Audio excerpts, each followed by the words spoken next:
અંકલેશ્વર તાલુકાના ગુણાત્રા ગામ નજીક એક્સપ્રેસ હાઈવે પર ઉભેલી ટ્રક પાછળ એક ટ્રક ભટકાઈ હતી. ટ્રક ચાલકનું મોત નીપજ્યું હતું.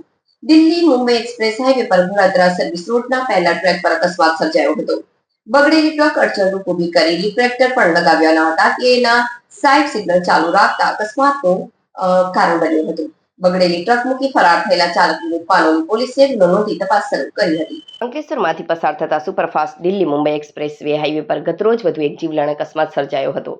ગતરોજ Delhi Mumbai express way highway પર અંકલેશ્વરના ઘોડાદરા ગામ નજીક ઉતરવા પહેલા સર્વિસ રોડ પર એક ટ્રક ચાલક પોતાની ટ્રક બંધ હાલતમાં રોડના પ્રથમ લેનમાં ઊભી રાખી હતી, જેની કોઈ જ સિગ્નલ લાઇટ કે રિફ્લેક્ટર પણ મૂક્યા ન હતા અને અડચણરૂપ ઊભી રાખેલ આ ટ્રક પાછળ મુંબઈ તરફ જતા ટ્રક ચાલક ઘનશ્યામ મૂલચંદ યાદવની ટ્રક ધડાકાભેર ઘૂસી જતા ગંભીર ઇજાના પગલે ઘનશ્યામ યાદવનું સ્થળ પર જ મોત થયું હતું.